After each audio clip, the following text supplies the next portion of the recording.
and gentlemen, to tonight's Planning Commission. If you would, please stand and join me in the Pledge of Allegiance, followed by the invocation.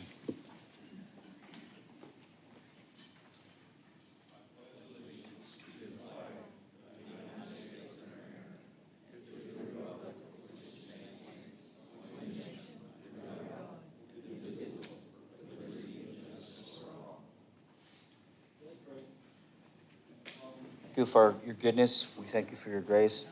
Just giving us the ability to gather here today in this great city of Springdale. We just continue asking for protection over the city, over the men and women in blue, over all of our city employees, residents, citizens. And we just ask you for guidance and wisdoms here tonight as we take on these decisions. Let us make the best decision of our ability to continue blessing and prospering our great city of Springdale. In your good name we pray, amen. Thank you, Ray. We'll call this meeting to order. If you'll start with roll call, please. Brent Couch.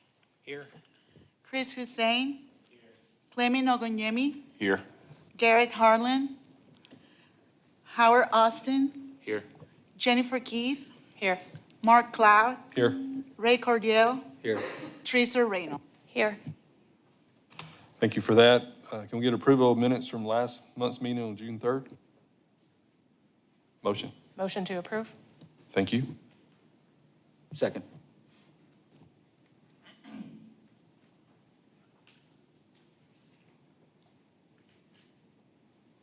That passes 8-0. We do not have any table items for tonight's agenda, so everything that was submitted will be heard. But we do have some table items from last month's agenda. We'll start with those. First up is a rezone, R25-34, presented by Wickerton Properties LLC, requesting the rezone from C2 to C5, presented by Jason Young.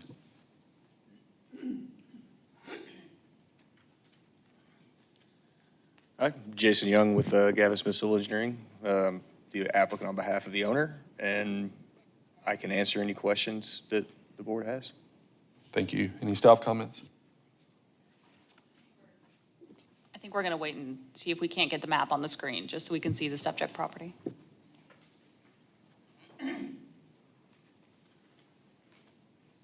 So staff comments for this rezoning. This request is in keeping with the following goals and policies of the comprehensive land use plan and is recommended for approval.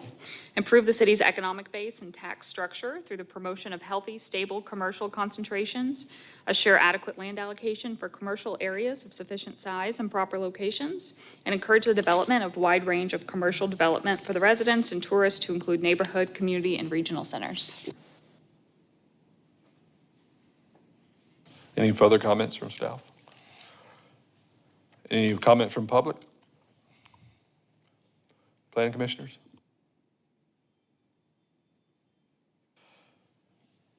This is just the rezone, correct? Even though there were some images of development, we're just looking at a rezone. Correct. Tonight, we're just hearing the rezoning. They do have a development plan under review, but since the site is small enough, it's being reviewed as a non-large scale, so at the staff level. But we included some of the site plans and elevations in your packet, just so you can get an idea. I guess the only comment I had reviewing this, I noticed the lighting was not adequate in my mind, especially in the back. Rear parking, that'd be something I'd like staff to make sure that the lighting is sufficient for both security and safety and, moving forward for a really good project. There are no more comments. This will be called for the vote. Call for the vote. Thank you.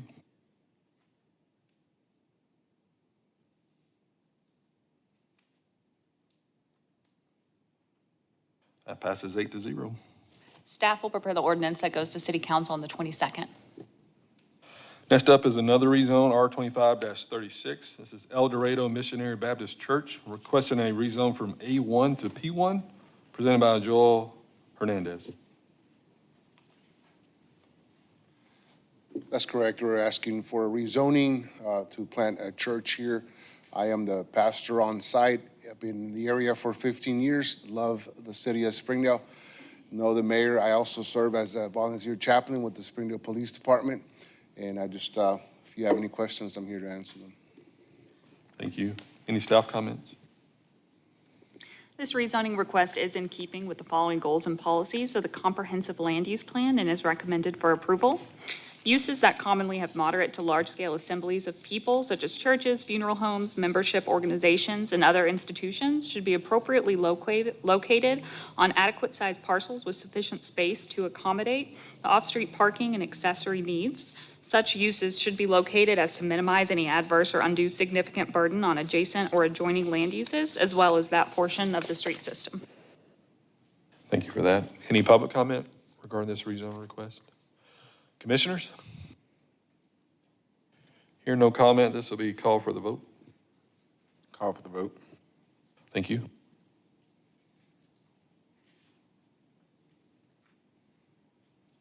That passes 8-0. Thank you. Staff will prepare an ordinance to go to City Council on the 22nd. Next up is a preliminary plat called PP 25-10 Butterfield Meadows, presented by Crafton Toll. Good afternoon. My name is Hunter Collins. I'm here with Crafton Toll. I'm here to propose a preliminary plat for this property currently zoned SF2, single-family residential.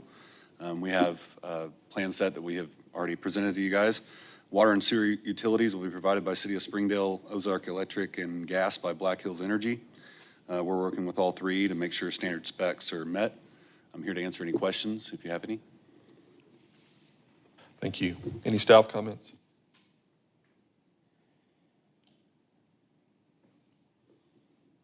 In addition to the standard planning comments, complete the adjacent property owners table on sheet C103 and verify whether existing utility easements are present or absent.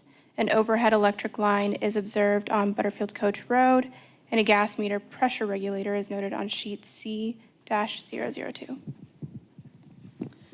For engineering, there's a couple of things that will be taken care of in the construction set, but I think the most important thing to talk about tonight is the roads that are adjacent to this property. So on the north and east sides, both of those roads are gravel, they're unimproved. So will the developer be able to provide a full, 20-foot fire access paved Right. on that area? For Butterfield Coach, it's an arterial street with a 100-foot right-of-way. We're going to propose a saw-cut edge on our side of the property with approximate 15-foot lane widening, 10-foot green space, and 10-foot sidewalk. Guy Terry Road is Collector Street with 65-foot right-of-way. We're going to saw-cut the edge of that existing lane there, widen that drive lane, and provide an 8-foot sidewalk with 8-foot green space to our right-of-way. For Howard Anderson, I believe the one you're speaking about, the existing road is approximately 13 feet wide. We're widening the road to the center line from our property line, and then providing 9-foot travel lane with 6-foot green space and a 5-foot sidewalk. So half of a paved street and half of an unpaved street? Right.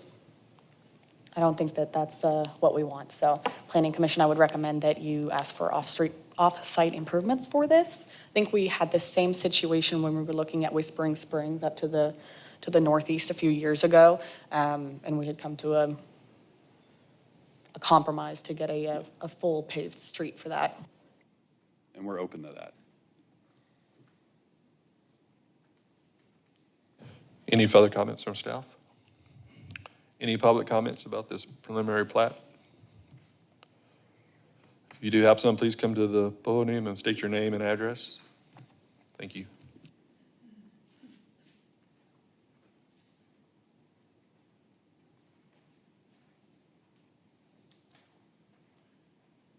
John Kyle, 4760 Howard Anderson Road. My question to you is, at SF2, can there be any duplexes? No, sir. Single-family homes only for residential. Okay, that was my question. That was a good one. Thank you. Thank you. Plan commissioners, any questions?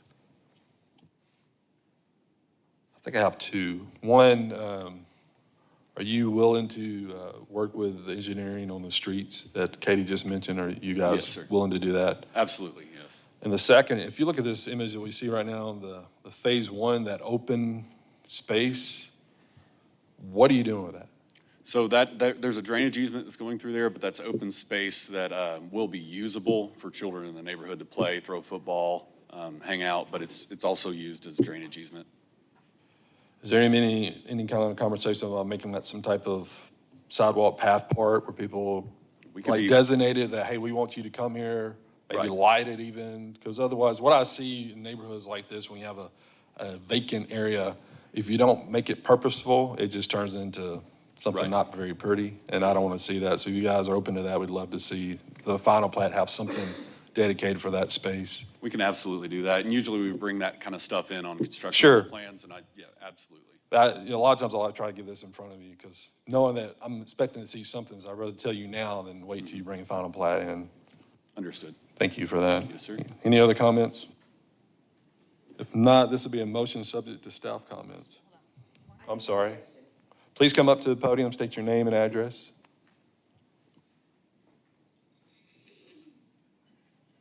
I'm sorry I missed you. That's okay. I'm not very easy to see from back there. Good evening. I'm Holly Baker. My address is 5161 Butterfield Coach Road. I am on the unpaved planned part of Howard Anderson, and I'd like to know what the plan is for finishing paving it.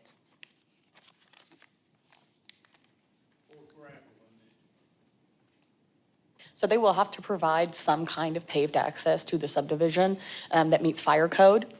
They have not provided detailed construction details yet. Those will have to come in and be approved before they can build anything, but they will have to pave it. And if you have the plan set pulled up, I think it's C502, should show, oh, you don't have the whole set, okay. No, we just snip little site plans, so I don't think we have the sheet number on it either. Those will show what our proposed improvements were and what the actual full right-of-way should look like, right? And so we can work with engineering about that. Any other public comment? Seeing none, this will be a motion to staff comments. I just want to be clear that, and included in those staff comments is that agreement to work with us on off-site improvements. Absolutely. Okay.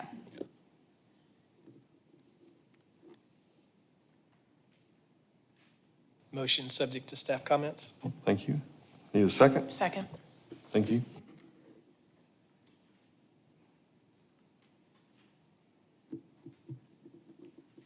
That passes 8-0. Thank you, sir. Thank you for your time. Next up is large-scale plan L25-15, Vail at Watkins Apartments. Also has a variance request for parking requirements and multi-family design standards. Also has a waiver request of street improvements on Deering Road. This is presented by Crafton Toll. Good evening. I'm going to switch it up. I'm Kirsten Rhymes with Edward Rose and Sons. I'm the National Director of Land Acquisition for them. I just want to take the time to thank you for reviewing this and listening to our comments. I just want to take a few minutes to just give you an understanding of who Edward Rose is and why we want to be here. Edward Rose and Sons is a privately held multifamily development and management company that has celebrated 100 years in business in 2021 and is led by the third generation of the Rose family. We started as a single-family home builder and has transitioned into multifamily in the 1960s and has since added senior living to our portfolio as well. We're based out of Bloomfield Hills, Michigan, with portfolio offices in Kalamazoo and Flint, Michigan, as well as Indianapolis, Indiana. And this project is being run out of the Kalamazoo portfolio. We are a build and hold construction and management company. And so we will be the ones that will continue to manage this community once it is developed. We have constructed and currently manage 160 communities with 72,000 units in 17 different states and growing. We're currently finishing construction at Dotson Point in Rogers. It's on Dotson Road. That's going to, when it's completed, will be 240 units, and it will have similar style buildings to what we're planning for this site. We have in-house construction management that will be on site daily during construction, and then once it's turned over, our management offices will have on-site management, leasing staff, maintenance, and such on site. We're very excited to be part of Springdale community. We think this is a great growing community and are looking forward to be a part of it. Thank you very much for your time this evening, and we're here to answer any questions. The one thing I didn't say, because I'm sure it is covered in all of the staff report, but it is 408 units is what we were planning to put into this 3-story wood frame construction. So. Thank you. Maybe either you or one of your people can speak toward the variance and waiver requests while you're asking for those. Be a good idea. Kendall Boyce with Craft and Toll. I'm here, I can answer any specific questions you have on the variances, but the general idea is that there is Wildcat Creek that's running through the site that's creating some interesting topography challenges. So trying to work it in where we're still having good usable sized chunks of green space throughout the site, but we still have the 408 units and are fitting those in there in a way that makes sense and not having some awkward dead ends and things like that going on. But yeah, we're happy to answer any more specific questions you have about those. Thank you. Staff comments? In addition to the standard planning comments, we'll need semi-opaque screening along the eastern property line. You'll need to check out the Springdale Southwest overlay standards just to see what kind of materials would be appropriate. There are some mislabeled items for your materials. So I know that y'all are waiting on some awaited or some revised elevations. And so once those come in, we'll just wait on those. And if you wouldn't mind selecting a color palette. There were multiple color palettes submitted, so just for review and for our records, we just need that identified. I'll just say we have those officially revised as of today, so I'll be able to send those over tomorrow morning. For engineering, I just need structural plans for the retaining walls prior to construction and detailed road and culvert plans. And then the other thing is we would recommend reaching out to NWAC to discuss sidewalk connections between the two and also traffic circulation concerns that they had at that private drive. And they're just kind of wondering how traffic's going to work with this development. So we'd love to facilitate that conversation between you guys, but since these are both private drives, they'll be between y'all.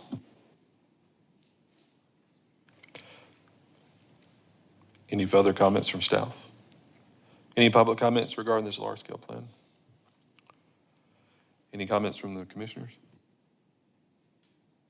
I think the only concern I would have is just the parking.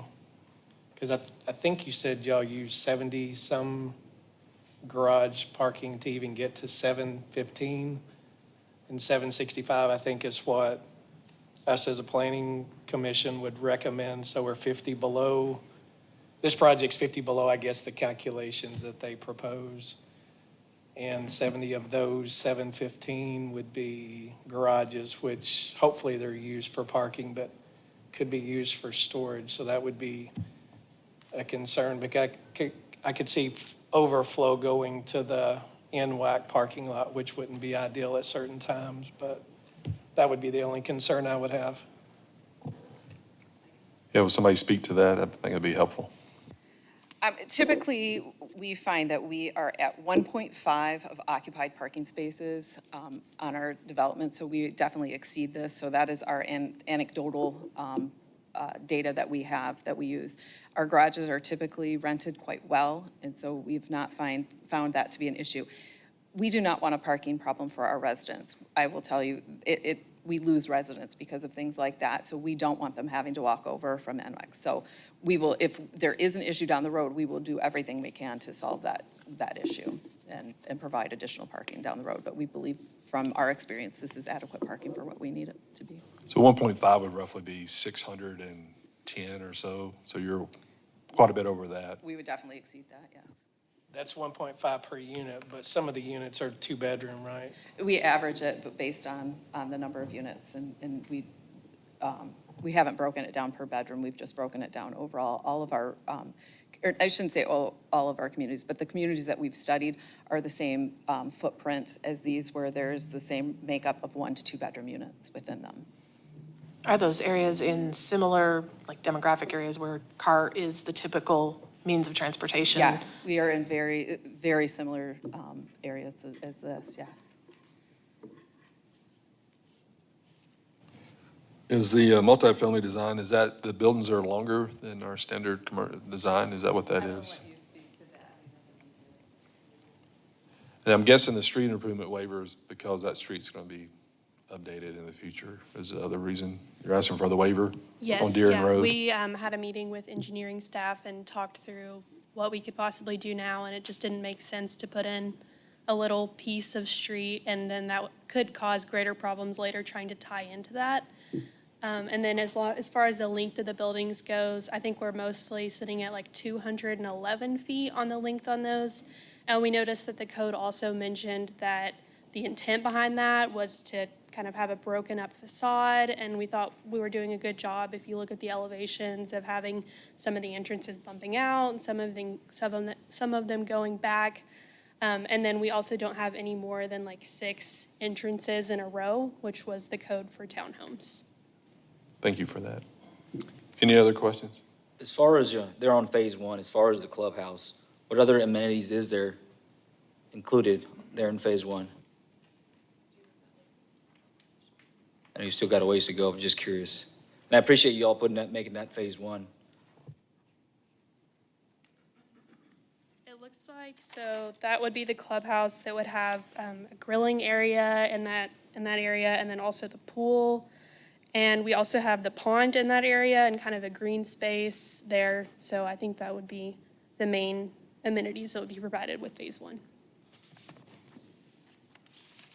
Also, within the community building, there is a kitchen area so that events can be held there. There's a fitness center, business center in there as well as part of that first phase amenities.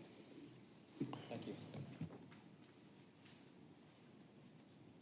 Commissioners, we have a variance and a waiver. The waiver will be a motion to forward to City Council with recommendation to approve or deny. Do we have a motion and a second?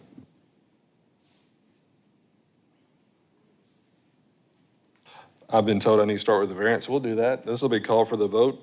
A variance on the parking requirements and the multifamily design standards with the longer buildings. Call for the vote.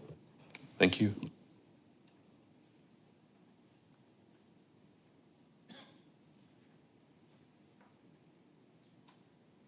That passes 6-2. Now, will be a waiver of street improvements. This will be a motion and a second.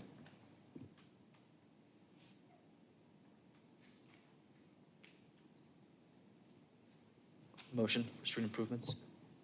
This will be to waive the street improvements on Deering Road because that road will be redone shortly.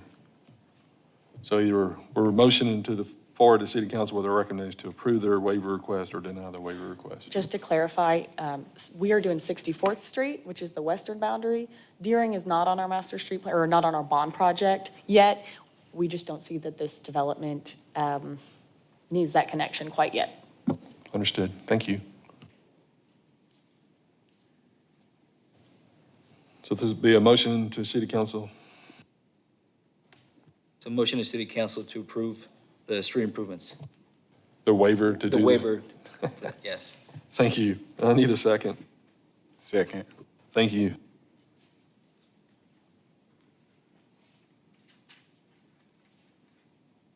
So this passes 8-0 to forward to City Council. We are motion that this waiver request be approved. Next is motion subject staff comments for the actual large scale itself. So moved. Second. Thank you.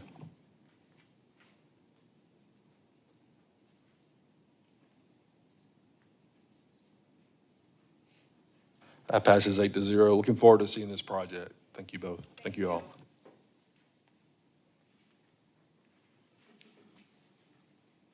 Next up is our rezoning section. First up is R25-37. Can I clarify one thing? You may. I know that we presented multiple variances. Was the first vote for all variances, or was that just for the parking variance? For both. For all of them? Okay. Yes. Perfect, wonderful, thank you. Sorry, I didn't state that. Back to rezoning R25-37, Samuel and Lori Brazel requested a rezone from A1 to SF2. Also requesting a variance for reduction of rear setback from 20 foot to 6 foot. This is presented by Samuel and Lori Brazel.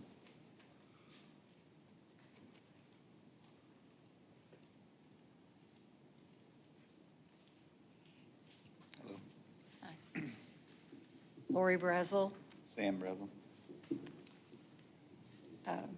We just say what we're doing. Okay, we're just requesting rezoning from A1 to SF2 to be able to add on to the existing structure. Can you speak toward your variance request on the setback? Is it just existing structure that's there, or?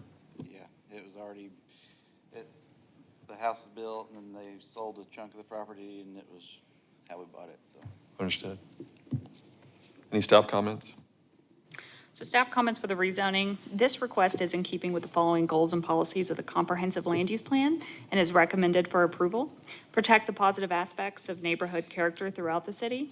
Assure adequate land allocation for residential purposes by providing lots of adequate size, and encourage the development of a variety of housing types appropriate to the size and income of all households living and working in Springdale.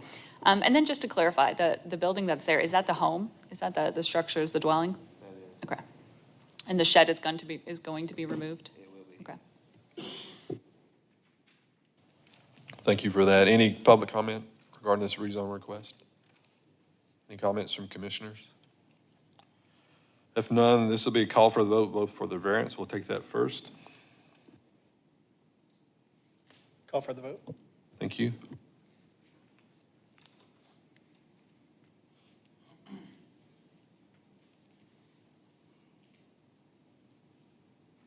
That passes 8-0. Next, we'll look at the rezone request. This also is a call for the vote. Call for vote. Thank you.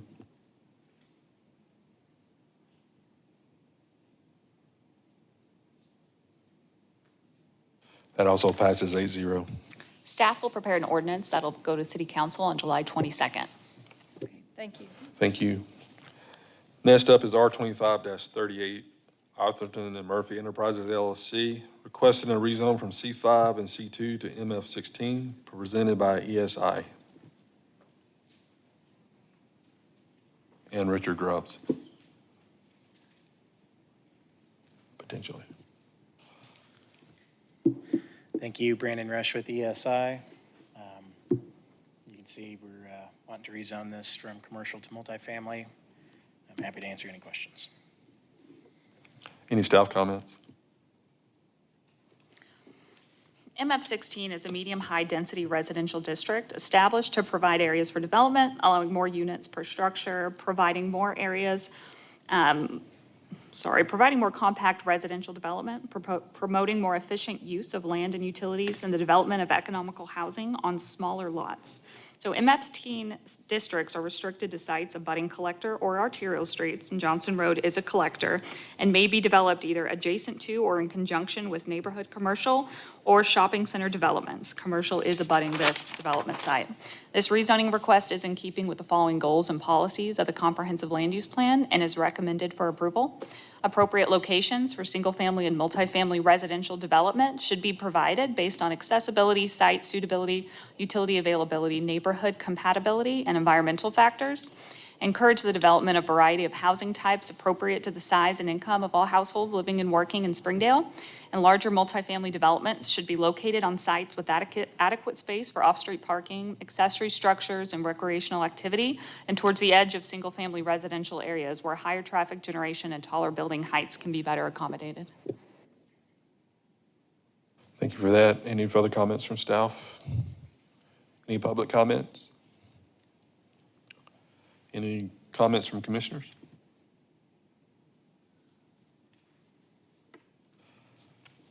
I think my only hesitation is going from single family to multifamily. I typically like to see some type of buffer between yards, if you will. This one is a little interesting because of the commercial development adjacent to it, to the north and to the west, but with the subdivision to the south. I'm curious if you guys have considered MF12, since there's already some MF12 in this area. Would that be something you would consider versus MS16? We did consider that, but preview of coming attractions, we thought that this would be better, and then just moving the buildings as far away from the single family as possible. So that was our request. Okay. This will be called for the vote, this rezone request. Call for the vote. Thank you.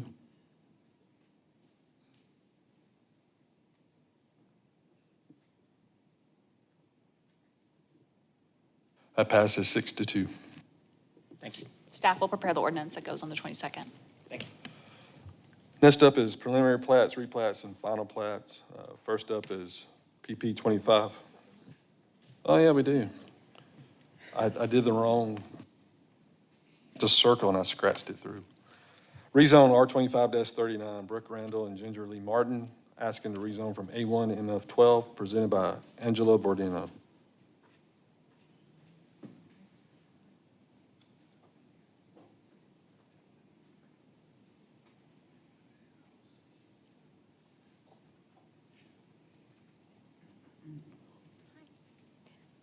Good evening. We just want to rezone the existing property from A1 to MF12. Or 16, right? 12 or 16? Request submitted was for 12. Okay, good. I was just making sure because I'm here on the 16. Any staff comments? So the MF12 multifamily district is a medium-density zoning district that only allows 8 units per acre by right. It was established to provide areas for development, allowing more units per structure, providing more compact residential development, and promoting more efficient use of land and utilities and development of economical housing on smaller lots.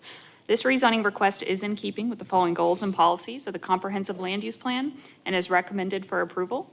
Appropriate locations for single-family, multifamily residential development should be provided based on accessibility, site suitability, utility availability, neighborhood compatibility, and environmental factors.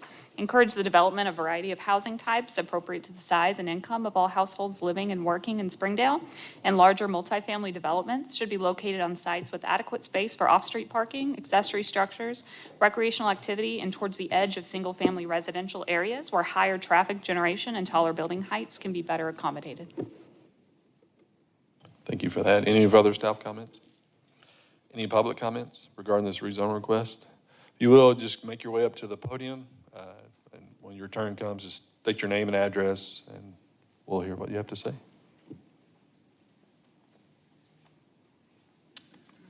Hi, I'm Jeff Onstead. I live at 4500 Cody Avenue, directly behind the proposed property. We bought our house in June of 1994, so we've been in this, in our home for 31 years. The property was boarding horses at the time for over 20 years. And of course, our kids grew up in the backyard. I didn't put a fence up until they stopped boarding the horses. My wife and I are empty nesters now. And, you know, to kind of keep in the compatibility with the rest of the neighborhoods around there, we would like to see single-family homes like there are between Levine and Watkins Avenue. We feel like putting fourplexes or anything of multifamily use would be incompatible with the existing homes in the area. Noting that we bought that house 31 years ago, our property value have actually quadrupled in that time frame, and we would, as we're now aging, hate to see that it diminishes due to putting incompatible housing in our area. So thank you very much. Thank you.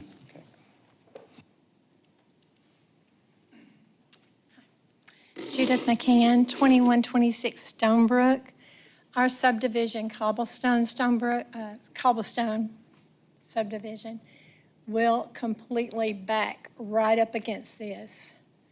As you said earlier, I believe, Mr. Cloud, that residential area there, right next with no buffer whatsoever, I'm highly opposed to that. We've been there 21 years.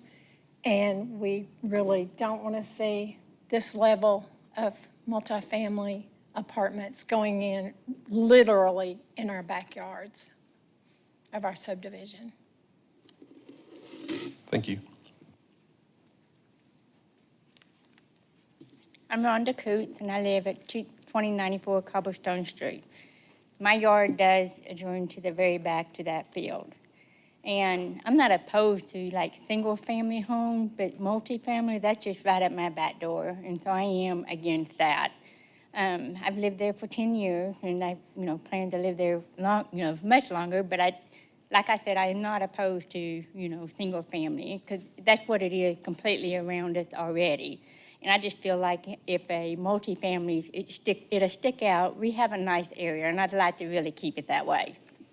Thank you. Thank you.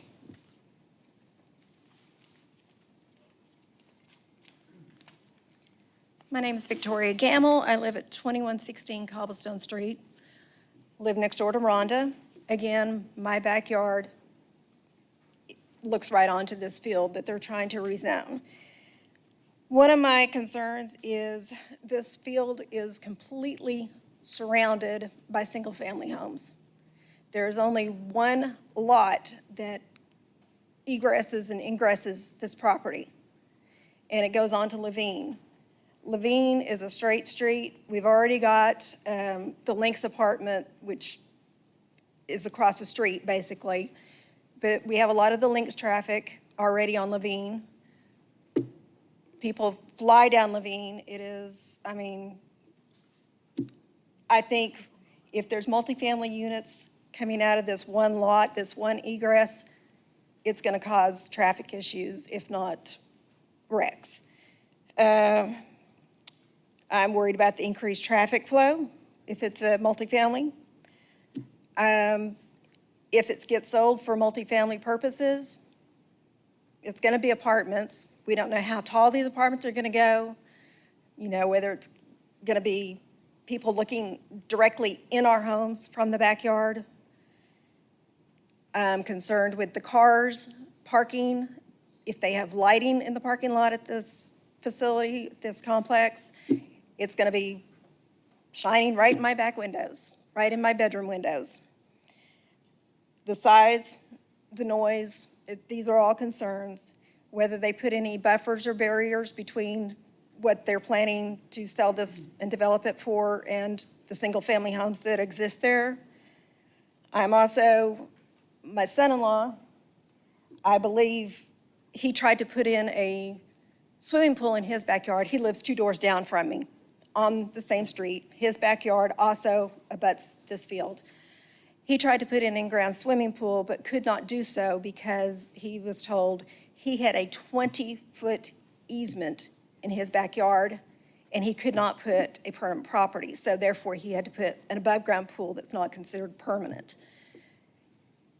We were told at the time that the 20-foot easement is all on our side of the property line.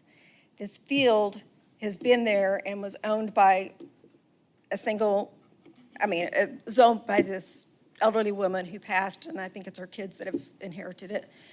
But when she owned it forever. And so I was told that the easement was kind of, that field was grandfathered, so to speak. And so when our subdivision was developed, our subdivision basically took the whole easement.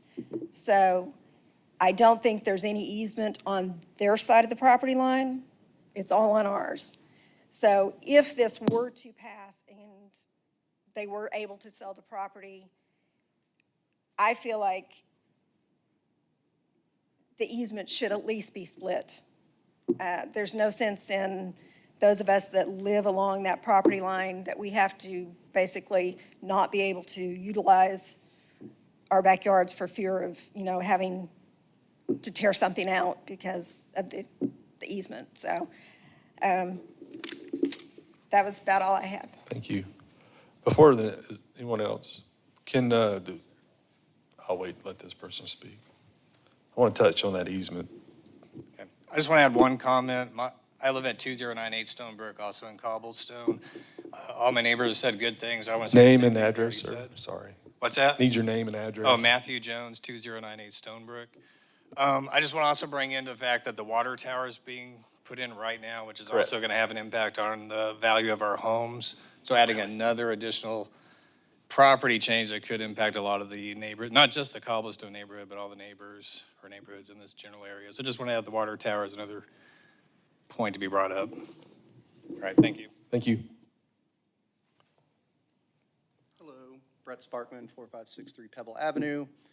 Much like many people have said, just wanted to reiterate from another household perspective, kind of the fears of having this large towering, structures put in directly behind our house. Peering over, our fences into our backyards. We bought our house in 2014. We got to enjoy the horses. Someone else mentioned previously, they're gone now, but yeah, I think it would just be a real shame to kind of have that invasion of privacy on a personal level. So, Thank you. thank you. Any other public comments?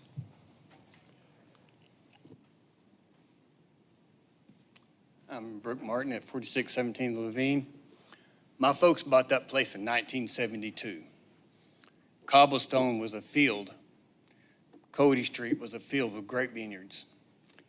My mom and dad never bitched and griped about when they put in cobblestone or when they put in the subdivision back here in the back.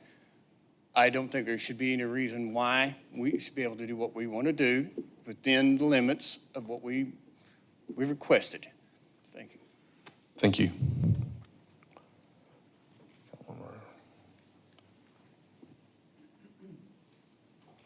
Angela Bordenero, I'm the Realtor for the Martins, and I can understand the neighborhood's concerns, thinking there's, apartments or in that would be next to them. I wanted to make it clear, though, we want to sell this for the highest and best use, obviously for the Martins, their future.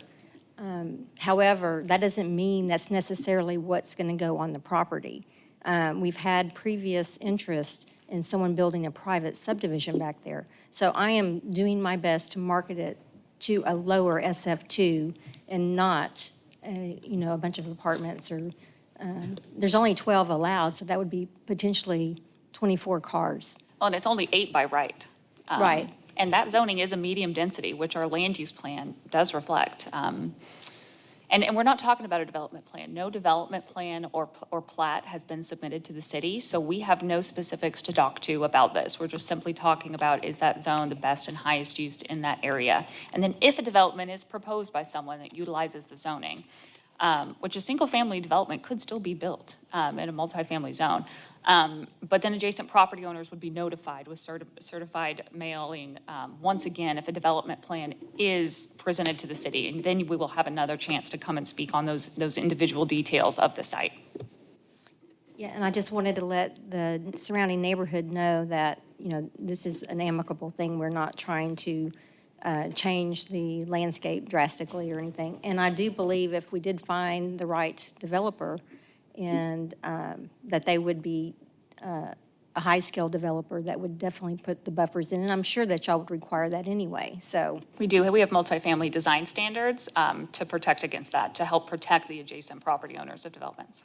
And I also wanted to add the existing sellers of the property on Louvain, they have a pool themselves, and they don't want something gaudy around them either.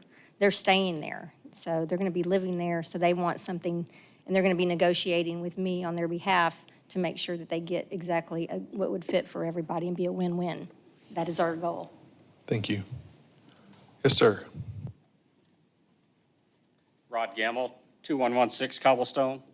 I don't think we have a problem at all with the single family. We'd be perfectly happy. It's the could happen. That's our problem with it, okay? It's that we don't want any multifamily 2 or 3 story buildings right behind our houses. I think everyone back here would agree with me. Single family, we would be perfectly happy with. Thank you. Thank you. Anyone else? Any comments? Can someone address the easement comment that was made that all that falls on the subdivision and what would happen if? So a lot of our utilities require a 20-foot utility easement, and then the utility itself, if it's a water line, sewer line, is down the middle of it. If they were developing that subdivision, they would have to put it all on their property because you can't put an easement on a property you don't own. They would have to dedicate their own easements on their side to facilitate their utilities. But I've never seen a utility easement move to be on property lines like that, because that would probably require all the utilities to move as well. Thank you, Katie. Any comments from commissioners? How somebody else wants to speak? I'm sorry. Yes, you do. You get your exercise in, get your steps in for the day. Yeah, any comments have to be made at the podium?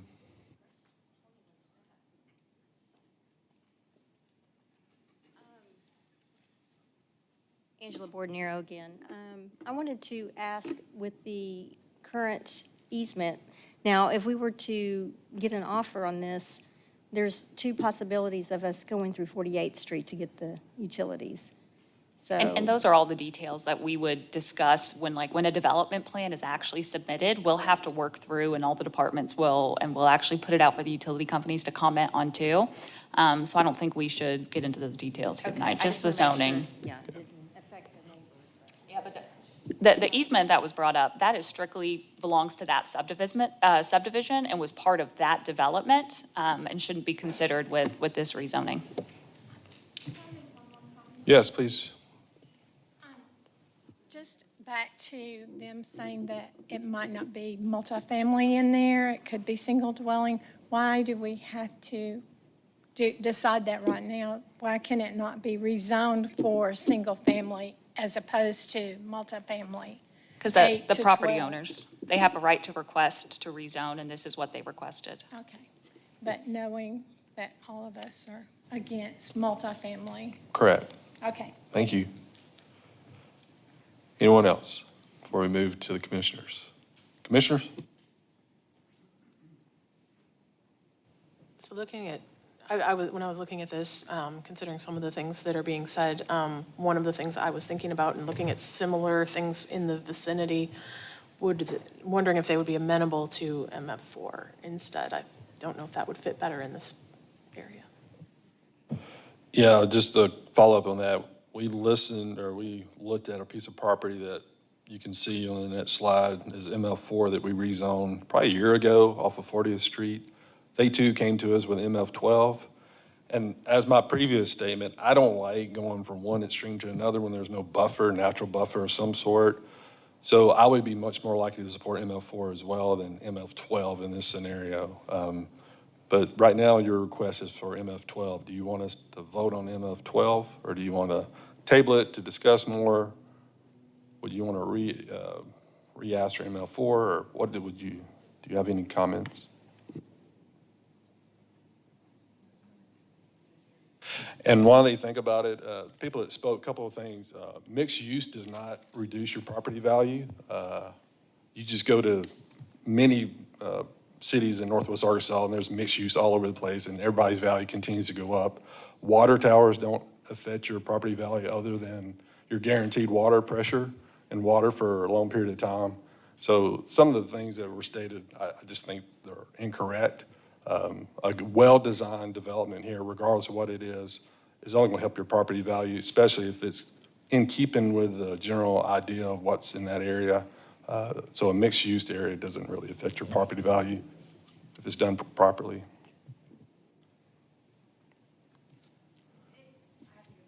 Podium, please. Should have just stayed on the front row. This would have been a lot easier for you.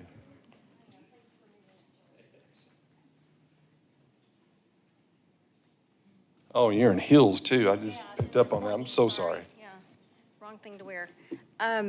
So would it be more advantageous if we table this? Should we, what about like SF12 or SF8? If you want, you could come into the office, potentially sometime tomorrow or next week, the following week, and we can discuss the options, like what that would look like if you table if you table today, you could have the option to come back next month with that same request, the MF12, but we could also talk about in the meantime if there's other options or a different zone that you guys want to explore or learn more about. We're here to help you all.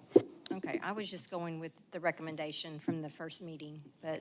It aligns that the zoning that you have requested aligns with our land use plan. There's nothing wrong with you requesting this, but this is the meeting where we discuss those details. Right, okay, thank you.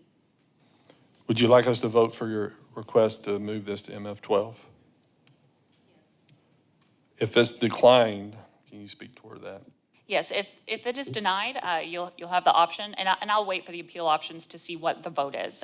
But you have some routes. You won't be able to apply for this specific zone for 1 year, for 12 months. But you could come back, if this was turned down, and request a rezone to MF4 or SF2 or any other zone that you would like.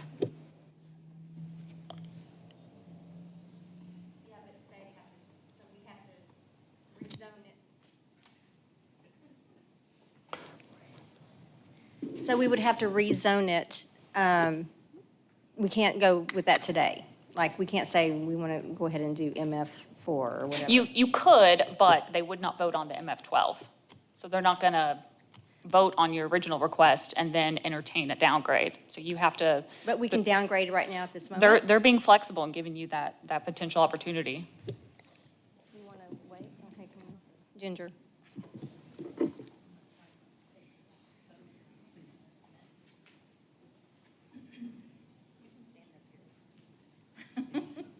Hold my hand. Ginger Martin, 4617 Levine Avenue. My question is MF4 the lowest, or can we go higher than MF4? Or how do you propose that? So these are all discussions that we should probably have before we get to a public hearing, just to discuss what's going to be the best for you. Because each zone has a different density that's set. So it all depends. So the FF or SF are mainly single-family homes. But it does go low density to like an MF2. But these are all discussions that we can, like, if you're not ready, you can table yourselves and then we can speak offline. But then it costs me more money.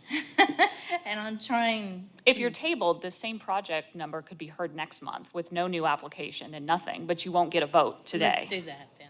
You want to table it? We're not interested in apartments at all. Right. Like we said, we're still living there and we want to stay there.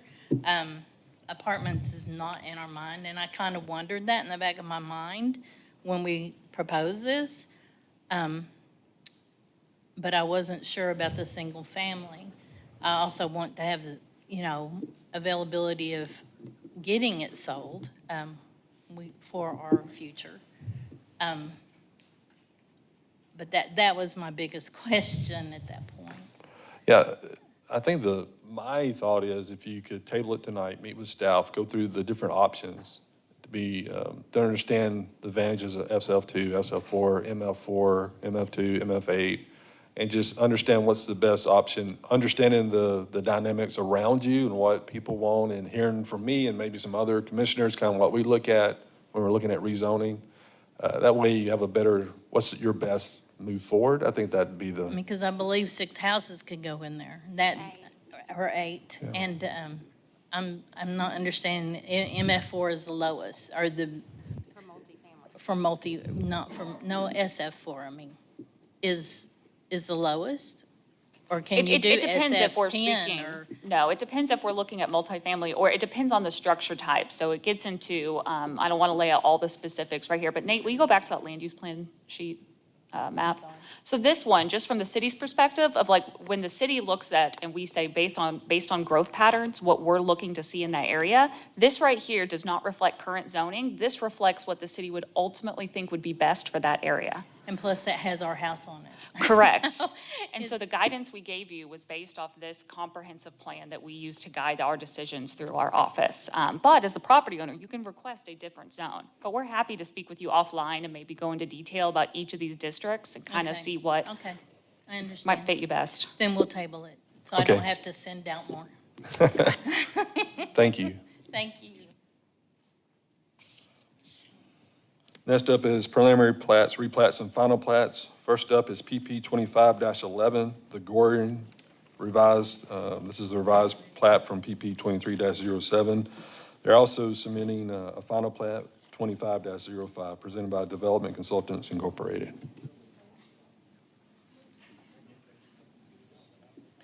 Jay Young with Development Consultants Incorporated. The preliminary plat is a revision from a prior approved preliminary plat. We worked with Springdale Water Utilities and were able to remove the planned lift station that we had on here. It had a designated smaller lot. And so by removing the lift station and subsequently removing that lot, it required us to come back to y'all to approve our preliminary plat revision to now have 9 lots rather than 10. Thank you for that. Staff comments? Only standard comments remain for planning. Just preliminary plat comments? Or you want final plat comments as well? Let's do the preliminary plat first. and Okay, no comments then. I guess we could have combined them. Any public comments on this rezone request or replat or preliminary plat? We got a lot of plats going on. Any commissioner comments?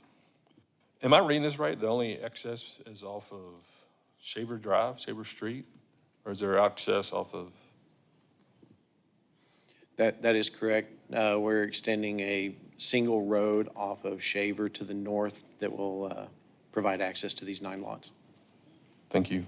And I'll mention this, this plat originally came to us under the previous version of the master street plan. So they weren't required to stub out in all the cardinal directions like we would typically see with a development that came in today. So this is a motion subject to staff comments for the preliminary plat. Motion subject to staff comments. Thank you. Need a second? Second. Thank you.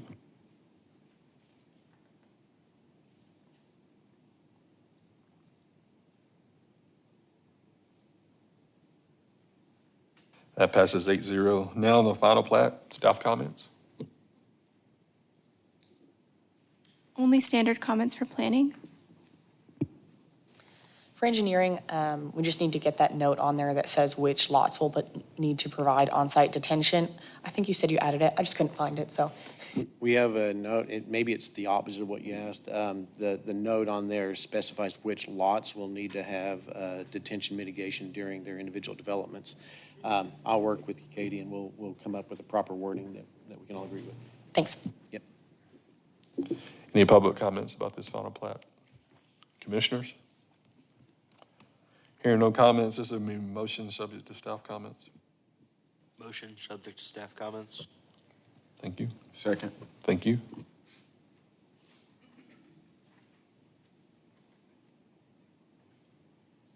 That passes 8-0. Thank you. Next is RP 25-05 Lynn Estates, presented by Bates and Associates.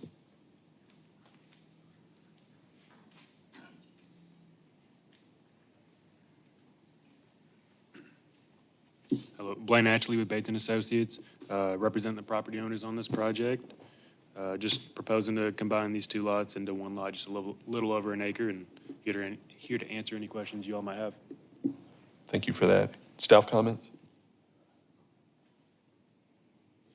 In addition to standard comments on this one, planning, I just have one comment just to change a note on the previous property line. Just has to say remove per plat. There just can't be any past tense. And clarify the existing right-of-way. No further dedication is needed.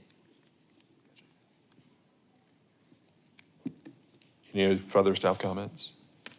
Any public comment about this replat, combining these 2 lots? Commissioners? If no comments, this will be motion subject to staff comments. So motion. Thank you. Need a second? Second. Thank you.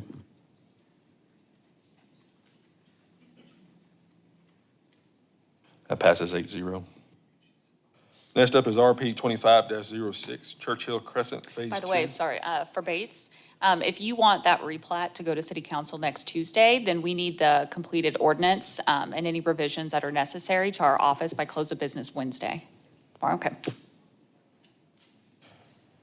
Next up is RP 25-05 Lynn Estates presented, Bates and Associates. We just did that.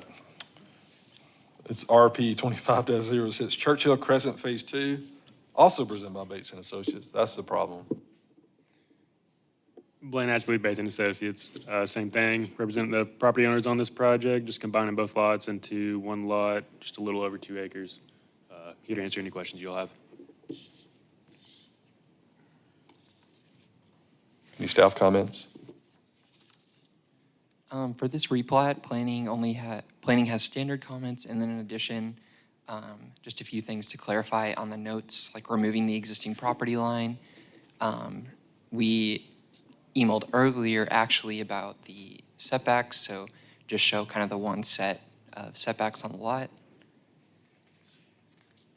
And then there's kind of an outstanding question from us in engineering, just clarifying the covenants, because we know that we're kind of referencing those existing covenants for access. But then at the same time, there was some confusion regarding requirement for an ARC to approve the replat. So we just want to make sure that's clarified here per those comments. Yeah, and the property owner, he's talked with multiple owners in the neighborhood, and there's no ARC or POA that are active, so there's really nobody to address any of that. I guess a question that I have is, if the POA isn't active, but the covenants still are, what do we No, we're gonna, do we'll regarding that? confirm it before we actually send the plat. Okay. I mean, depending on the vote, but we will have to confirm that and just make sure that the covenants are actually inactive if this move forward. Any public comment regarding this replat? Commissioners, any comments? If none, this will be motion subject to staff comments. Motion subject to staff comments. Thank you. Second. Thank you.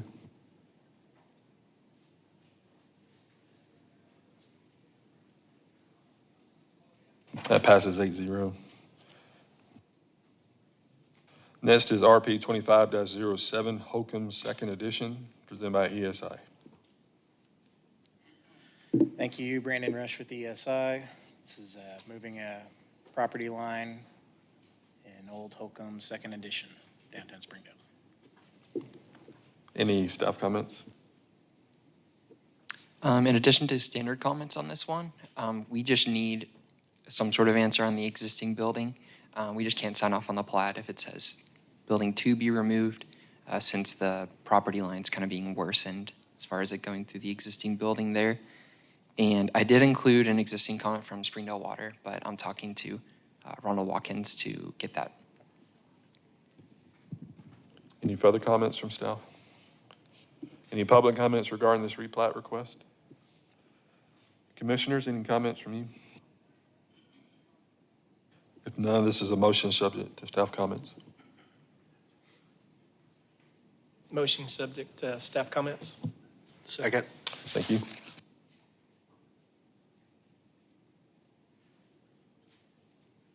That passes 8-0. So again, if you want it next Tuesday, we need to have it by tomorrow. And we can go ahead and send it to council and see what their vote is. But we wouldn't be able to actually sign it until we get confirmation of the building coming down. Good? Thank you. Next up is final plat FP 25-06, County Line Square, presented by Bates and Associates.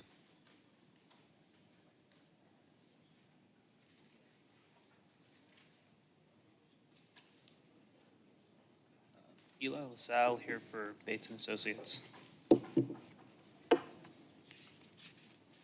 Answer any questions you might have. Staff comments?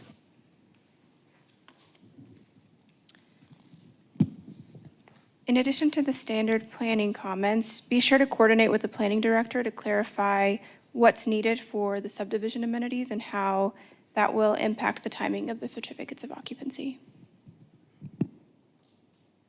And my comment is about rears and fronts. So a lot of these lots back up to other streets, and so those would be considered fronts. Fronts are not allowed to have 6-foot fences. So we need to add some notes on here that designate certain lots as having just one front instead of 2 fronts, so that each individual property owner doesn't have to come back and ask for a variance to put up a privacy fence. So I did have, I guess, a clarification question on that. Andy in our office had written up some proposed language on that, just kind of stating setbacks shown for residential lots fronting West County Line Road and South Downham Road are considered rear setback and not a front setback. Would that be sufficient, or does it need to be specified per individual lot? It might be helpful to put the lot numbers, say, you know, lot this to this, but yeah, that should work. Okay, thank you. And then there was a note from the preliminary plat that I just want to make sure gets carried over to the final plat about those lots that abut North Pinkley Road don't have direct access to North Pinkley, only that road that's being built. Any further comments from staff? Is there any public comments regarding this final plat? Commissioners, any comments from you? If none, this will be a motion subject to staff comments on this final plat. Motion subject to staff comments. Thank you. You need a second? Thank you.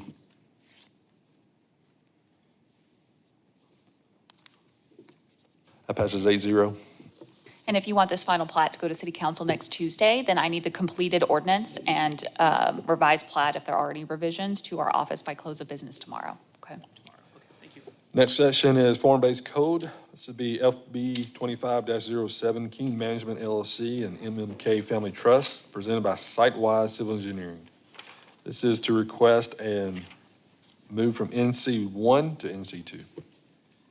Good evening, my name is Jake Keene. I'm actually not with Sitewise, I'm the owner. We're requesting a rezone from NC1 to NC2 to allow for duplex and row home building types. With that, take any questions. Staff comments? So the NC1, which is that dark red that you see in that zoning map there, the NC1 is identified as the primary retail district of downtown. So we want that NC1 along Emma. But some of the other side streets would support an NC2, which will help facilitate more mixed-use areas. It opens up some flexibility for some residential options. So staff recommends approval of the regulatory plan update. It would allow for increased flexibility in the building envelope standards while maintaining the neighborhood character and the form. Thank you. Any other comments from staff? Any public comment regarding this rezone? Please step forward, sir.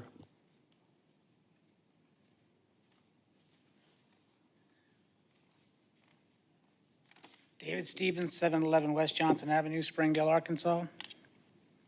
There's a lot of problems with this. First of all, the paper we got says NC1 and NC2 is exactly the same. What's the difference between the two? So the NC1 is commercial only. You can have some residential areas, but they have to be on a second story. So if you think of Emma, it's our main retail district is that NC1. So it's the dark red that's on that map. So it's only commercial, maybe some residential on a second or upper floor. Where the NC2 opens up a little more flexibility where they can still have all the commercial options, but they can also opt in to do some residential and mixed use options as well. So it introduces the opportunity for more residential. So multifamily housing is what we're talking about, right? Potentially. Yeah, I mean, it says row houses, right? So that's multifamily housing? Potentially, yeah. Okay, so the roads there are not going to support that. And street improvements would be required with any development that I comes mean, through. one house is 3 foot off the road, and the other house is 10 foot off the road, and it's lined by all the old growth trees on this property. It's one of the oldest trees from the Shiloh area. I mean, from the original Shiloh farm. You know, I mean, if we cut that down, we're taking away our, I think it's the last one. It's the biggest tree I've ever seen. And I mean, you guys got to look into that too. So, I mean, we really have a lot of problems. Plus, I mean, you're talking utilities. How are they going to redo that for multifamily? Because it's only, it's only a zone for residential. It originally was, I mean. Well, it's been commercial. It's actually been only commercial since 2017. Right, so but I remember when they changed it. Yeah, but I mean, before that, it was residential only.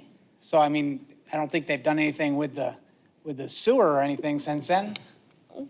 Maybe not at this exact property, I'm not sure, but that will be up to whoever develops the property. So right now, we're just talking about the rezone, but if they bring a development plan through, they will have to meet all of our requirements. So street improvements, utilities, whatever water and sewer connection they have has to meet today's regulations with Springdale Water Utilities. So we'll make them meet all of our codes, design standards, safety, utility, fire, access. And how are we going to do that with the roads so thin and no access for this? Where are you going to go through people's houses or, What's the We plan? believe the roads are small, but big enough to support this kind of development. Because we are in a downtown area where we foresee more density, right? So like Emma, we have a build-to line. So on the side, the minute the sidewalk ends, your building starts. Where some other commercial areas in Springdale, you might not see that. So downtown allows for a little, that more increased density where we just have to work through some of those difficulties about finding out how we are going to safely get all of our traffic and utilities and that through while allowing them to develop some density downtown. Before you change this, I'd really like to see all these plans. I mean, I went down and talked to what's her name? Jenny Neal, and she said that there was no plans on record for this. There was nobody's gone forth and even looked at it. So, I mean. That's correct. you're talking Nothing's been officially submitted to the city. I'd like to have that all submitted before you guys change this over. Well, it's typically, sometimes people, these are separate requests. So right now, they are just looking to update the type of zoning they have downtown. So we're just talking about, is this zoning appropriate? And then whoever chooses, if they choose to develop, will be another project, and you would get another letter in the mail letting you know that, because we still have to discuss a development plan if they come up with something. We've seen this before, when they changed it from residential to residential commercial, all because your predecessors let one of those houses over there be rezoned as commercial, and it changed the whole area.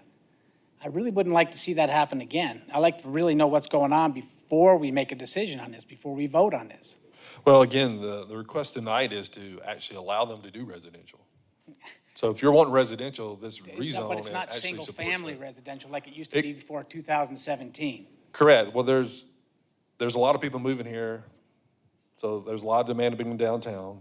So that's just a request. So your statements have been I heard. understand that we got a lot of people moving here, right? But I mean, you're talking about areas where there's a lot easier access as far as the roads go, and there's a lot easier access as far as the utilities go. Now you're talking about taking an area that's already pretty much set. Infill development can be challenging, but it can be done. It's very challenging. Yeah. It's going to be challenging there. Like I said, some of those houses are only 3 feet off the road. Yeah, understood. And I mean, if you go to the other side on Poplar, they're on the road. Understood. Thank you, sir. Thanks for your time. Have a good day. You too. Any other public comment?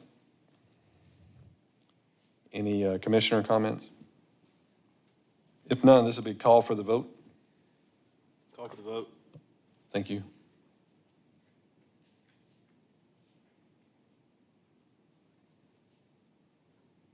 That passes 8-0. Next up is Tyson Fuller Expansion, FB 25-08. Sorry, let me mention the Keene one real quick. Mr. Keene, so if staff is going to prepare an ordinance that goes to city council on the 22nd, not required to come, but encouraged, okay?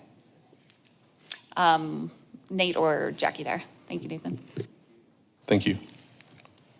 FB 25-08, Tyson Fuller Expansion, presented by Kent Grimwood and Jeff Wood.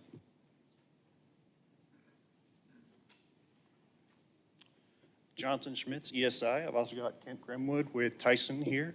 The request is a deviation from the parking lot setback in the downtown form-based district from 30 feet to 0 feet. This would help facilitate a parking lot that is to serve the Tyson Fuller rehabilitation and then also the downtown area. Any questions? Happy to answer. Staff comments? I don't think staff had any lingering comments on this. We're excited about it. We think this is great. They're going to do additions to that Fuller building down there and then add this parking lot adjacent to it. Any public comment regarding this request? Commissioners? If none, this will be called for the vote. Call for the vote. Thank you.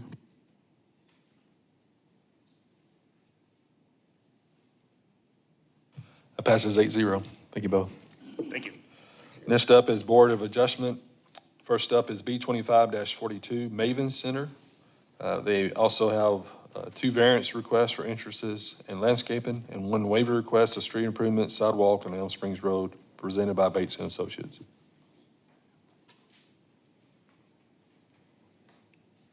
Eli LaSalle for Bates and Associates.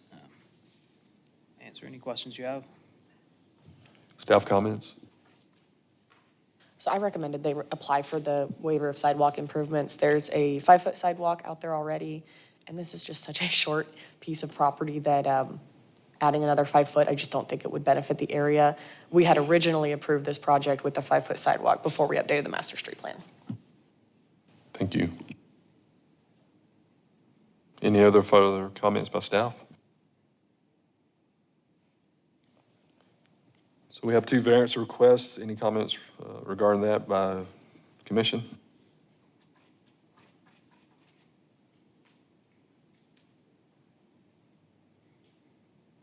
I'm assuming that's a call for the vote. It's separate. Is it separate from the board?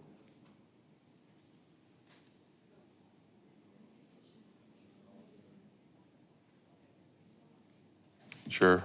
Commissioners, do you want to vote on the variance request separate from the board adjustment or altogether? Okay. Do we do that before the waiver? Is that how you have it set up? Thank you. Of course. So this will be called for the vote. Call for the vote. Thank you.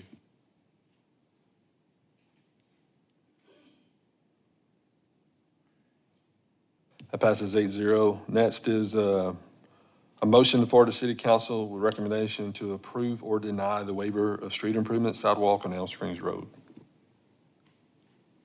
I move that we forward to city council to approve their waiver of street improvement. Thank you. Need a second? Second. Thank you.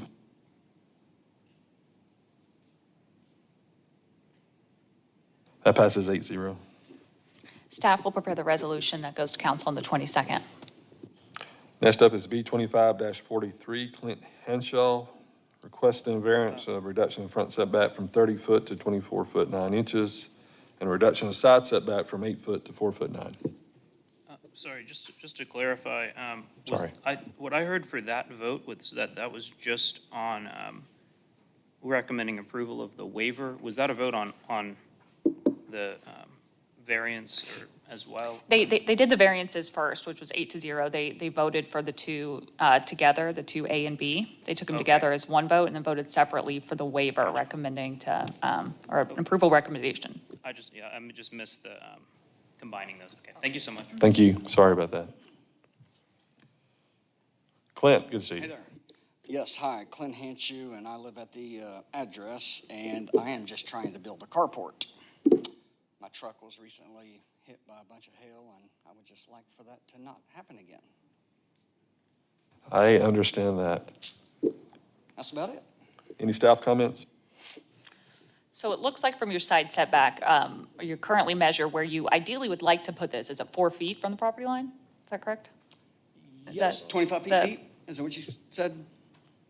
25 feet? That side. Your side setback. Oh, yeah, 4'9", right. I think I'll defer to probably Ed or Steve for comments. Yeah, so the structure you're building, is that just like a non-combustible metal awning you're adding to it, or? It's going to have shingles. Mhm. It's a really nice one. I mean, the guy down the road has one, and I went and knocked on his door the other day, and I said, hey, was that there when you got here? Was it? And he goes, I built it. And I was like, great. So he's supposed to come by, but I have to do the permits and all that first. It's just gonna be open on the Yeah, sides? it's going to be open. Probably going to have like some little slats on the side in case something comes in on the sides.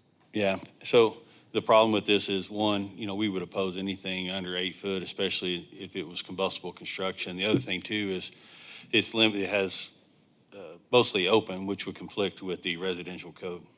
Okay.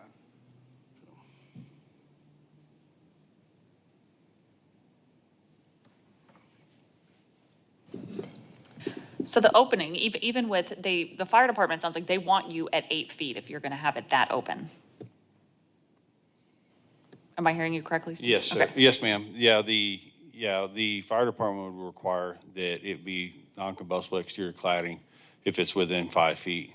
So we would definitely oppose anything less than 5 feet, and out to 8 feet, we would want enclosed with non-combustible exterior cladding. Okay. Does that make sense? Yeah, I mean, and I'll talk to him. I mean, nothing's set in stone yet, right? Yeah. I mean, I could always revise it. Yeah. So, yeah. And you're welcome to get with us on that, and we can kind of show you. Okay. Yeah, sure. So is that doable to revise? Forgive my ignorance of constructing carports, but is that easy to do to, I guess, revise it to add a non-combustible cladding or side on it that would meet? Well, am I on? Yeah. There's two things that go on there. One, I'm assuming you want room for two vehicles? Yeah, probably. Yeah, that's why it goes that far. So if you want to go that far, you would have to put a rated wall there along that wall. Wonder why the guy down the road does not have one. I just want to do one He's exactly probably, like his. either he's 8 foot or he's, and I don't know where his property line is. Well, he's wide open on the sides. Yeah. Like what I'm hoping to do. But we would have not approved anything within 8 feet for a carport. Now, he could have built it at a certain time, I don't know. So Yeah. I don't know the circumstances behind that. But Right. the one circumstance is that he can move, we can move the whole carport to be 8 feet away from the property line. Everything goes away. The second option would be to build a wall along that like you would a garage, and then build that wall if it's within, if you could move it back 3 inches, especially since you're building it yourself, it'd be a little tighter for your parking. But then you're 3 inches, then you would be outside of that fire separations distance, and then all we would require in order to support it is that it be of non-combustible materials in a solid wall. Hardy board, basically. Yeah. Yeah. That's the options there. Then you still have to deal with the front setback. Right. But that doesn't affect the fire code. Okay. All right, understood. We're just going to be reluctant to support it until we have that plan Okay. in place. And as far as looking at your neighbor's property, I don't know which property you're talking about, when it was done. And we can go around all over It's the pretty town new. I can and, get an address, but yeah, no Yeah. biggie. okay. Clint, do you want to withdraw your variance request? Yes. Or you. do you want to table it and go back to, or just wait and see? Because, I mean, if you withdraw it, if you came back to request a variance, you would have to start over. And I Yeah, don't maybe know if table there's it. a way that you're going to think about trying to revise it, or before you officially withdraw, I don't know if you want to think about it. What if you wake up and decide a fire-rated wall might work? a brick wall. If that's what it has to be, I plan on being there a while, so I'll just do what they said. Now, on your front setback, just want to discuss that. Where did you measure from? I'm pretty sure Jenny told me, Thank you, sorry. Ed. I went from the house all the way back, right? Yes. And so I just went back 25 feet, and I mean, I'm still almost 30 feet, right? From the edge of 25 to And you the, measured from the back of the curb? okay, the curb's 6 inches, so actually 29.3. So you measured from the front of the curb? Curb 6 inches, I went to the street. To the street, to the asphalt, or to Yeah. the gutter? Yeah, Okay. basically right there. We need to get, for that front setback, you need to adjust a little bit more because that's measured from your property line in this case. And looking at the plat, that street is a 40-foot street. The street is the actual width of the street, back of curb to back of curb, appears to be 26 feet. So there's 14 feet on either side of that, on one side and On the one other side. side, So there's yeah. almost 7 feet probably on your side, probably 7 feet on the neighbor's side across the street. That's actually not your property, and we have to measure from the property line. Yeah. So when they set that variance, you might want to add another 7 feet to that variance Okay. if we go to vote on that, or get a survey and let them do it and then figure it out. Right.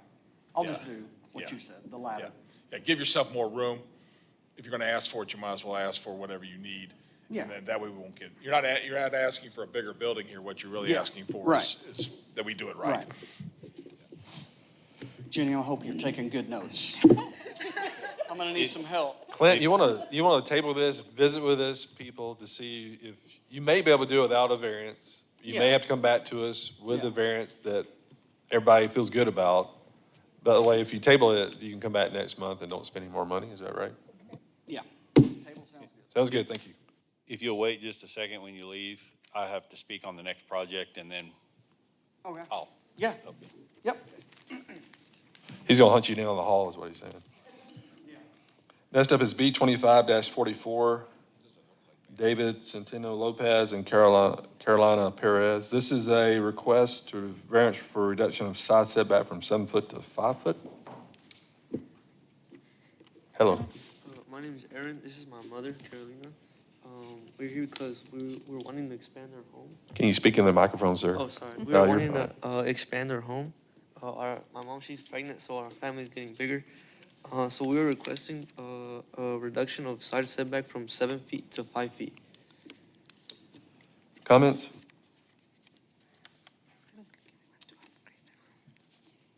So this will be Steve Gasparino, Fire Marshal. This will be the same as what we just spoke about. They're dropping within 8 feet. We would oppose it and, depending upon the construction material. So what are you going to be putting on the outside of the wall? Are you going to go with brick? Are you going to go hardy board? Are you going to do wood? It'd be brick. Brick? You're going to brick the whole thing on that side? Yeah, and we were wanting to do 2 rooms on that side. Okay. What about windows? We're not opposed when it's greater than 5 feet and non-combustible. Got it. Any public comments regarding this request? Commissioners, any comments? Is there currently a structure like in the backyard that's kind of already in that 5 feet range? Sorry? Is there already like because from a picture I pulled up on Google, it looks like there's already a structure that's kind of on the backside or on the side of the building. Is that correct? Do you have any sheds or accessory Yeah, we structures do have a on shed. site? You Yeah, do? we have a shed. Where's it at? It is on In the backyard, like a- backyard, towards the right side. Towards like the edge of your, Oh, yeah. yeah. Yes, ma'am. So the request is for a variance from 7 foot to 5 foot with a statement that that wall will be made of brick, so non-combustible material. So be called for the vote. Call for the vote. Thank you.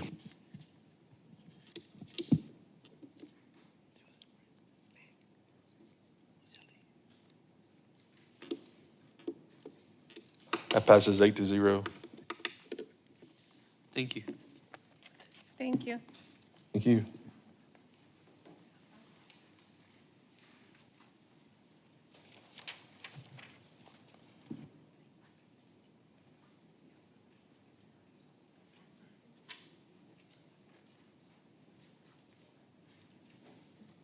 Next up is B 25-47, the Gordon Lot 9. This is a variance request for reduction of parking spaces.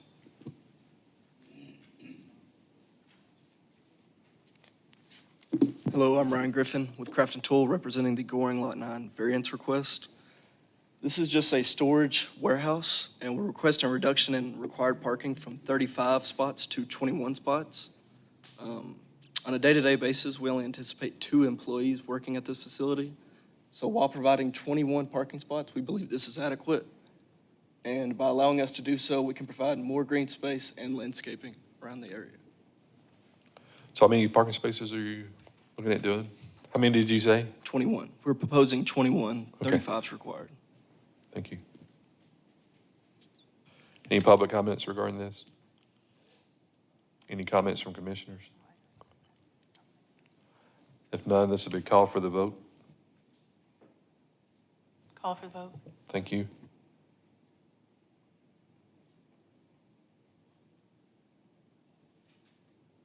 That passes 8-0. Also, next up is B 25-48, the Goring Lot 9. A whole host of variance requests. I will say that when I see this many, I'm wondering, did you ever meet with the staff to walk through some of this stuff? Because it's really normally hard for me to go, yeah, that's just fine. Yes, So we I'd love did to hear have- from you. Yes, we did have a staff meeting prior to this. Yeah, Nick Pierce with Nielsen Architecture. thank you. Staff So I can- comments, or you have any comments you want to Yeah, I can present? speak on the parking lot orientation. This was due to hardship with having right-of-way and on the north and south end along with a detention pond along the eastern side. So it's kind of really the only practical way to put the parking. So this variance, the specifics are for having commercial design standards limit you to no more than 60% of your parking in the front. And we have 100%. What about the facades, walls? Can you just walk through some of these variances, what you're doing versus what we typically see and request? Yes, sir. Most of the variances are going to be trying to stay in tune with the design intent of the commercial design standards, but then modifying them to I guess, more accurately reflect the industrial nature of this building and what the end user's looking for and our client who's looking to lease it to those type of tenants. Exterior materials, we utilize high-quality steel panels primarily, CMU accents. The roof line is very close to meeting the design standards. I think a couple of our dimensions exceed the 100-foot requirement by only a foot or two. Most of the changes that we've done have been with the hope, to make an attractive structure, but also keep it in line with this industrial end use. Did y'all end up adding more brick on the side facing McRae? Yes, ma'am. Yeah, looking at these elevations, I think the only question I have is the north, that's along McRae. That's clearly the back of the building. Is there anything that can be done to make that look a little nicer because that's where 99% of the people will see this building. And it is really close to McRae. I hear you say you added brick already? We did That- add CMU, Okay. and we replaced some of the metal paneling with CMU. And then I don't know if the landscape plan, if you had that up for this too, but we do have a generous amount of landscaping along that side. I don't even think, I see that now. I think we have a more current one than this, don't you? With the foundation landscaping, this didn't have the shrubs. Okay. But yeah, there would be the foundation landscaping too with shrubs along that backside. So the trees and shrubs. Can I get a personal guarantee you're planting all of this? So if I drive by this in a year and a half, this will all be there? It's a lot of trees, but yeah, that's the plan. Just know we see landscape designs all the time, and then I go by the project 2 years later, and it doesn't look anything like what they presented to us, and it gets a little frustrating as a commissioner. I feel like you're lied to all the time, so I just want to hear it from your mouth that, yeah, that's what we're planning on doing, we're going to do that. I can guarantee it, yeah. Because that would help some of the issues of how in the back of that building along McRae. And that there was our original too hope, many was space. to minimize a lot with landscaping, and we've gone and added some Sure. due to staff comments and tried to assist with dressing it up a little bit more. Understood. Is there any public comments regarding this? Commissioners, any comments? Do we wish to take all these variances as one, or are there any we want to do separately?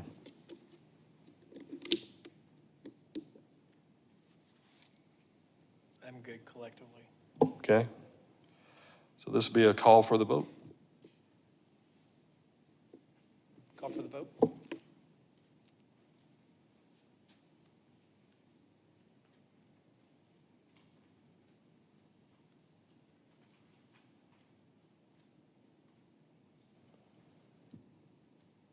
That passes 8-0. I'm looking forward to seeing that amazing landscape.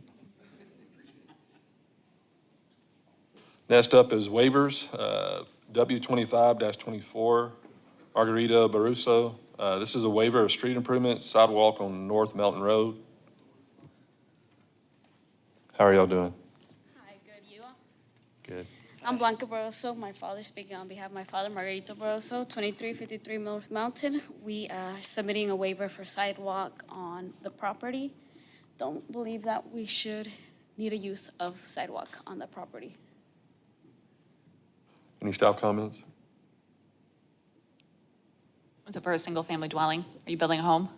Yes, future residential. What kind of street classification was this? Mountain? I want to say it's a collector. So it'd be an 8-foot sidewalk that they're requesting be waived.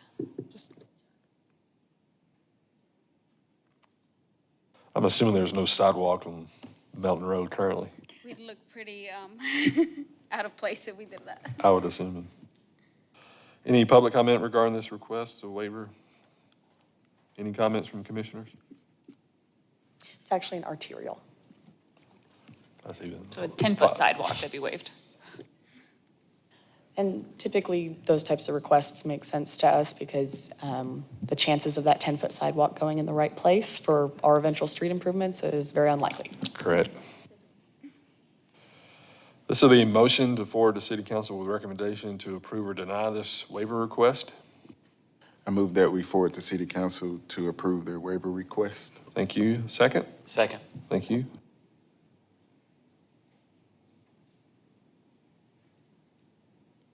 That passes 8-0. Thank you. So staff is gonna prepare a resolution that we're gonna send to city council on July 22nd. They're gonna have the final vote. You're not required to attend that meeting, but you are encouraged, okay? Thank you. Thank you both. Next, we have 3 extension requests. First is L24-29 Hatcher Road Commercial, presented by Odyssey Engineering. Hello, this is Jake Chavis with Odyssey Engineering. We're just requesting a 1-year extension here. There's some budgeting issues that we're facing just due to the inflation and some of the tariffs that we've been seeing in construction prices. And then there's just a few things that my client's still trying to work out with RDOT. For the 112 bypasses coming, or the Springdale bypass coming right through behind this property here. And he is aware that this will be it. We'll have to go back through the process after a year. Thank you for that. Any comments from staff regarding this request? Any commissioner comments? If none, this will be called for the vote. Call for the vote. Thank you.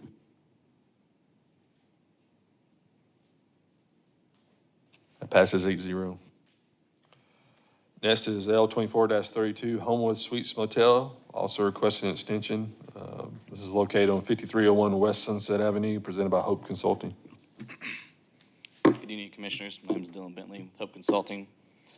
We've been working with Sam's Club to get easements, and if you can believe it or not, they are quite timely on trying to get things done. No.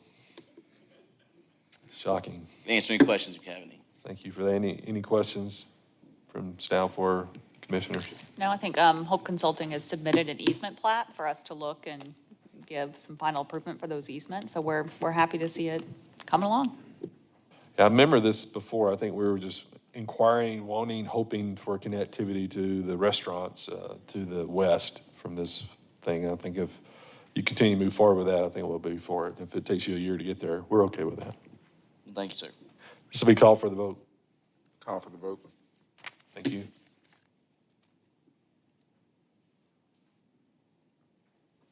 That passes 8-0. Next up is L24-34, Summit Baptist Church of Springdale, also requesting an extension, presented by Micah Deaton, lead pastor.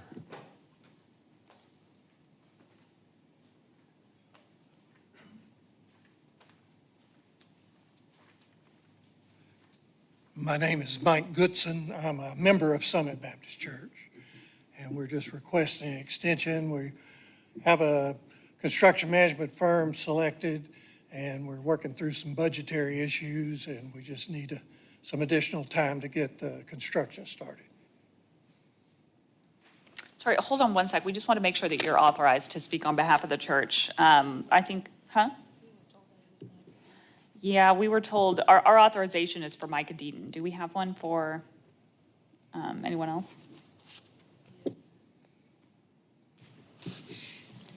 Thank you, Brandon. Brandon to the rescue.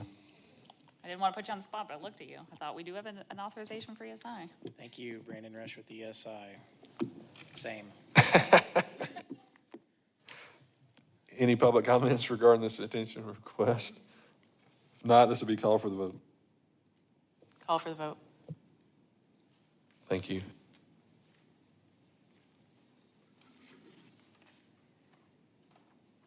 That passes 8-0. You have your extension.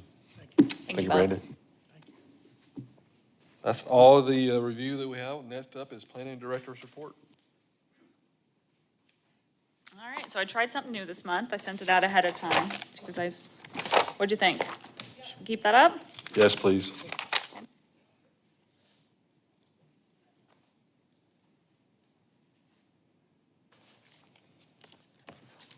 As she looks for that, we will not have a work session later this I month. emailed it to you guys, but I may not have printed myself out a Maybe copy. just ask us if we have any questions about what you emailed us. I'll quiz you. What was on it? Yeah, we had a, we Okay, have a you read till lot. the end. You read. Mention the RV part, zoning. Yep, that passed. I think I don't know that we had anything. No, there was one on there. There was a date about the Walter Lefevre Bridge ribbon That got cutting that I want to moved. mention to you guys. It got moved to Monday, August 4th at 10 a.m. Are we still doing a bike ride? Trying to get with Tristan on that. I'm sure, I think we do them every Wednesday. Well, I saw that during lunch, yeah. Anything else? We had some rezonings and RV stuff that passed at city council last week. One replat, a couple waivers, ribbon cutting that I mentioned. It would be great if we had city council and planning commissioner and just folks come out in support of this. I noted about the Unified Development Code initial kickoff. I said that I would keep you guys kind of in the loop as we're doing it. We're engaging a consultant now. Next step is diagnostic code assessment, which we're actually really excited to kind of see what those results will be. August meeting, we're going to present to you an ordinance to do a code update for that extraterritorial jurisdiction that we refer to as the planning area right outside city limits. There was a city attorney's memo for another one, so nobody Zoomed this time and you're not allowed to next time, so. And then a reminder, no work session this month, so it's the August 5th meeting is the next time we will be meeting. Are there any other questions or anything? Does UDC get rid of multifamily zoning? It depends what the parameters that we go down this route will. Probably not. We hope to have our multifamily design standards. Can we call it something else? We're open. We're going to have public input sessions. So if anything, you are a group of professionals that we would love your input. Yeah, as you can see, most of the time when people see ML, they just assume it's going to be a 6-story apartment complex, which is not the case most of the time. It's terrifying. It's terrifying. That'd be my one spoken thought right now is see if we can get away from some of that multifamily description. If you guys think of anything that pops out in your code or things that you see reoccurring here, like let me know. Email me or Jackie and let us know if there's concerns or any codes that seem stringent or that could be revised in some way. Awesome. And thank you all. Enjoy July. All right, with that, we're adjourned. Thank you all. Have a good summer. See you in August.